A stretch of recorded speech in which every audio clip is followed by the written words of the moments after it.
السلام علیکم ورحمۃ اللہ وبرکاتہ۔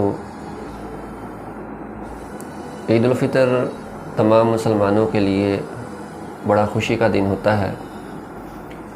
اس خوشی کے موقع پر ہمیں چاہیے کہ ہم اللہ تبارک و تعالیٰ کی فرما برداری کریں تاکہ اللہ تبارک و تعالیٰ سے انعامات لے سکیں۔ اس کے لیے ہمیں عید کے آداب معلوم ہونا ضروری ہے۔ جب ہمیں عید کے آداب معلوم نہیں ہوں گے کہ عید کا دن کیسے گزارنا ہے، عید کی نماز کیسے ادا کرنی ہے، کیا کیا چیزیں ہیں جو ہمیں کرنی چاہیے، تو آج کی اس ویڈیو میں انشاءاللہ العزیز یہ تمام باتیں آپ کے ساتھ شیئر کی جائیں گی، اور آپ سے التماس ہے کہ آپ بھی ان باتوں کو آگے تمام ساتھیوں تک شیئر کریں تاکہ مسلمان اپنے عید کا دن بھی اپنے رب کی رضا کے مطابق گزار سکیں۔ تو میں مختصر ہی بات کروں گا اشارتاً۔ اگر کوئی شخص مجبور نہ ہو تو اس کو چاہیے کہ وہ نماز عید ادا کرنا سے پہلے غسل کرے، اور وہ غسل جو جمعہ کے دن کیا جاتا ہے۔ اور اسی طرح عید الفطر نماز ادائیگی سے پہلے امام کائنات صلی اللہ علیہ وسلم جب گھر سے نکلتے تو تعداد میں کھجوریں کھا کر جایا کرتے تھے۔ اسی طرح جب آپ گھر سے نکلیں تو تکبیرات بلند کرتے ہوئے جائیں۔ اللہ اکبر، لا الہ الا اللہ، واللہ اکبر، اللہ اکبر وللہ الحمد۔ گھر سے نکلنے کے بعد ان تکبیرات کو شروع کیجئے۔ عیدگاہ میں پہنچ کر بھی جب تک امام یا خطیب صاحب جو تقریر کرنے والے وہ ممبر پر تشریف نہ رکھیں، اس وقت تک بلند آواز سے اللہ کا یہ کلمہ تکبیرات اس کو بلند کرتے رہیے۔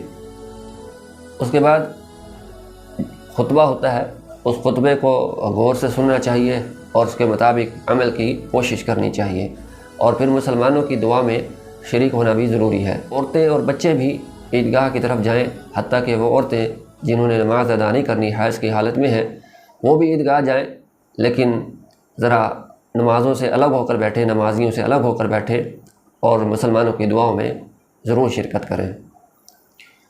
عید کی نماز کی ادائیگی کے بعد راستہ تبدیل کرنا یہ بھی نبی کریم صلی اللہ علیہ وسلم کی سنت ہے، یعنی کہ جاتے ہوئے جس گلی سے آپ جائیں واپسی پہ گلی راستہ تھوڑا سا چینج کر لیں، تبدیل کر لیں، یہ نبی کریم صلی اللہ علیہ وسلم کی سنت ہے۔ اور یہ بھی یاد رکھیے کہ فجر کی نماز کے بعد نماز عید سے پہلے تک کوئی نفل نماز نہیں ہے۔ اکثر لوگ عیدگاہ جا کر نفل نماز شروع کر دیتے ہیں، یہ جبکہ نبی کریم صلی اللہ علیہ وسلم کی حدیث سے ثابت نہیں ہے۔ فجر کی نماز ادا کریں گے، اس کے بعد عید کی نماز ہی ادا ہوگی۔ ہاں، عید کی نماز کے بعد گھر آ کر نبی کریم صلی اللہ علیہ وسلم 2 رکعت نفل ادا کیا کرتے تھے، اگر آپ چاہیں تو وہ ادا کر سکتے ہیں۔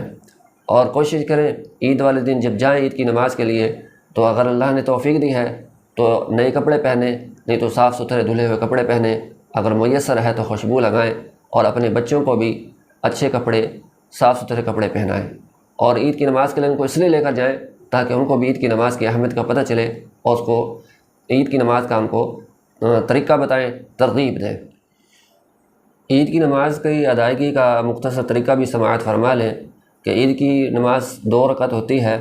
پہلی رکعت میں جب آپ اللہ اکبر کہیں گے، اس کے بعد آپ پھر مزید 7 مرتبہ اللہ اکبر کہہ کے اپنے دونوں ہاتھوں کو بلند کریں گے، اپنے دونوں ہاتھوں کو کندھوں کے برابر ہی کانوں کے لو تک اٹھائیں گے، اور ہر تکبیر کے ساتھ پھر ہاتھ باندھ لیں گے۔ اللہ اکبر، اللہ اکبر۔ ایک تو پہلی تکبیر جو ہم نے نماز شروع کرتے ہوئے کی، اس کے بعد باقی 7 تکبیریں پہلی رکعت میں، پھر اس کے بعد ثنا اور سورۃ فاتحہ اور کوئی دوسری سورت پڑھی جائے گی، اور باقی اسی طرح جس طرح عام نماز ہوتی ہے۔ اور اسی طرح دوسری رکعت میں جب کھڑے ہوں تو سب سے پہلے 5 تکبیریں اسی طرح اللہ اکبر، اللہ اکبر، اس طریقے سے 5 تکبیریں ہوں گی، ہر تکبیر کے ساتھ رفع الیدین ہوگا، اور اپنے ہاتھوں کو نبی صلی اللہ علیہ وسلم کی حدیث کے مطابق سینے پر باندھ لیا جائے گا۔